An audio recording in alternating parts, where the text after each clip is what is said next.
유력 이스라엘 언론조차 젠프의 메시지를 제대로 분석했는데 국내 계란판 기레기보다 훨씬 잘합니다. 예루살렘 포스트는 전날 해당 보도를 통해 호르무즈 해협에 어떠한 차질이 생기더라도 한국은 거의 즉각적으로 마비될 수 있다며, 만약 실제로 유조선 운항이 지연되거나 차단된다면 한국 정부 입장에서는 경제에 대한 실질적인 위협이자 비상사태라고 말했습니다. 그러면서 한국 정부는 이란이 차분함을 유지하거나 최소한 회방을 놓지 않기를 바라고 있다면서, 이러한 압박 속에서 정치적인 필요성도 존재한다며 대중에게 상황을 설명하고 도덕적인 입장을 내세우며 국제 무대에서 리더십을 보여줘야 한다는 것이라고 강조했습니다. 그러면서 지난 1년 동안 이스라엘은 직접적인 대가를 치르지 않고도 강한 목소리를 내기 비교적 쉬운 대상이 됐다고 덧붙였습니다. 마지막으로 이 방정식에서 이스라엘은 단순히 하나의 도구로 쓰였을 뿐이라고도 했습니다. 알긴 아는군요. 그런데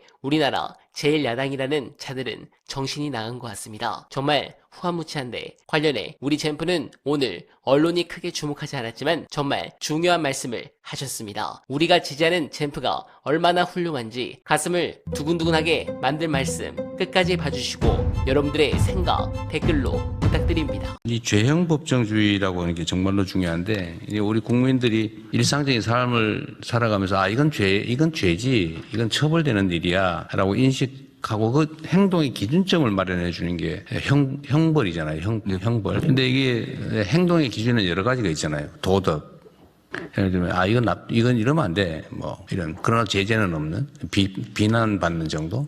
도덕적 기준이 있는 거죠. 그다음에 예를 들면 과태료나 범칙금이나 이런 것처럼 그래도 약간의 제재는 있지만 그 형벌이라고는 할 수 없는. 그러나 형벌은 마지막 단계잖아요. 그야말로 구금을 하거나 심지어는 생명을 빼앗거나 아주 절대로 반드시 지켜야 되는 규정들을 형사처벌을, 그야말로 아주 최고의 비난 수위 아닙니까? 형사처벌이라고 하는 게. 근데 이게 너무 남발이 돼가지고 아무거나 도덕 기준과 형벌 기준이 구별이 안 되는 상황이 돼버렸어요. 이게 이제 사법국가와 형벌 국가화되는 과정이고, 웬만한 거는 다 형벌로 처벌할 수 있게 돼 있으니까 이 검찰 수사 기관의 권력이 너무 커져가지고 심지어 검찰 국가화 됐다는 비난까지 생기고, 이게 사법 권력을 이용해가지고 정치를 하는 그런 상황까지 지금 오고 말았다는 거예요.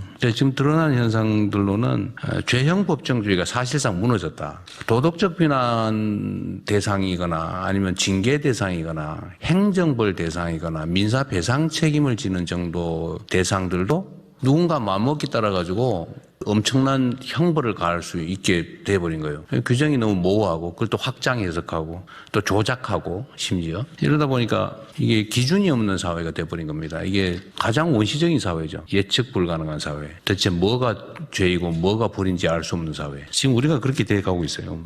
뭐든지 하기만 하면 이것도 포퓰리즘인데, 문제만 되면 소위 엄형 혹형주의라고 합니까? 그냥 형량만, 법정 형량을 너무 올려놔가지고 구체적 타당성이 있게 법원 판사들이 판결도 할 수 없게 입법을 한다든지, 사실 이게 과잉 시대가 된 거죠. 국민들을 너무 이렇게 억압하는 방향으로 우리가 달려왔다는 게 명확하고, 그게 이제 이렇게 나타나는 거죠. 독일은 250개 법의 처벌 조항인데 우리는 1000개가 넘는다. 1060개다. 그죠? 네, 그렇습니다. 개별 규정으로 따지면은 무려 11,165개가 있더라. 이게 뭐가 범죄인지를 아무도 알 수 없는, 외우려도 외울 수도 없는 상황이 돼버린 거예요. 네, 네. 또 하나 문제는 이런 것도 있죠. 벌금 500만 원 이하에 처한다. 벌금 500만 원 하려면 그 수사해야지, 재판해야지. 그 벌금 300만 원, 500만 원 해봐 아무런 제재 효과도 없는데, 사회적 낭비죠. 공권력 낭비다.